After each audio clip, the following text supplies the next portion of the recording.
বাংলাদেশ অভ্যন্তরীণ নৌ পরিবহন কর্তৃপক্ষের অতিরিক্ত প্রধান প্রকৌশলী আইয়ুব আলীকে ঘিরে উঠে এসেছে ভয়াবহ দুর্নীতির চিত্র। শেখ হাসিনার সাবেক একান্ত সচিব ও পরবর্তীতে আওয়ামী লীগ এমপি সাইফুজ্জামান শিখরের বড় ভাই সাচ্চুর ভাইরা ভাই হলেও পরিচয় দিতেন শেখরের বেয়াই। এটি ব্যবহার করে তিনি হয়ে ওঠেন অপ্রতিরোধ্য। গত ১৬ বছর তিনি প্রভাব খাটিয়ে বিআইডব্লিউটিএতে রামরাজত্ব কায়েম করেছিলেন। ৫ই আগস্টের পর পট পরিবর্তন হলেও তিনি শপথে বহাল থেকে চালিয়ে যাচ্ছেন রাজত্ব একই কায়দায়।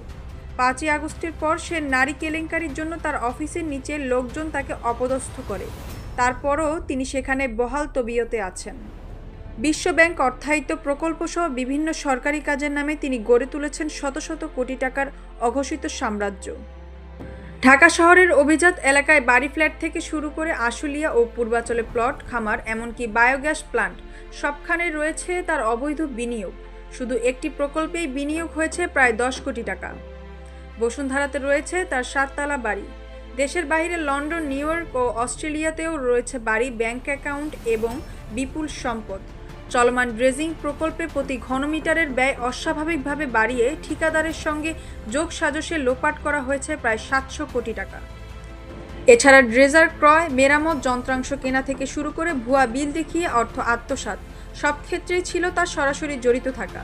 ১৯৯২ সালে সহকারী প্রকৌশলী পদে যোগ দিলেও আওয়ামী লীগ আমলে শিখরের নাম ভাঙিয়ে তিনি হয়ে ওঠেন লুটপাটের গডফাদার। মন্ত্রী ও প্রতিমন্ত্রীদের সঙ্গে ঘনিষ্ঠতা গড়ে তুলে দাপটের রাজত্ব কায়েম করেন আইয়ুব আলী। দুদকে জমা অভিযোগের প্রমাণ মিললে আইয়ুব আলী শুধু একজন দুর্নীতিবাজ প্রকৌশলী নন, বরং আওয়ামী আমলে রাজনৈতিক আত্মীয়তার সুযোগে জন্ম নেওয়া এক দাপটে লুটপাটকারীর প্রতীক হিসেবেই ইতিহাসে চিহ্নিত হবেন। নির্ভীক, বস্তুনিষ্ঠ, সত্য ঘটনা আপনাদের সামনে পরিবেশনা করতে বদ্ধপরিকর। আমরা স্রোতেগা ভাষায় না, সত্য ঘটনা আপনাদের জানাই। মর্নিং ভয়েসের সাথে থাকুন। মর্নিং ভয়েস আপনার চারপাশের অসঙ্গতিগুলি তুলে ধরে কোনো প্রকার বাধা ছাড়া। মর্নিং ভয়েসের সংবাদ দেখতে আমাদের ফেসবুক পেজে, ইউটিউব চ্যানেল, ওয়েবসাইট ভিজিট করুন।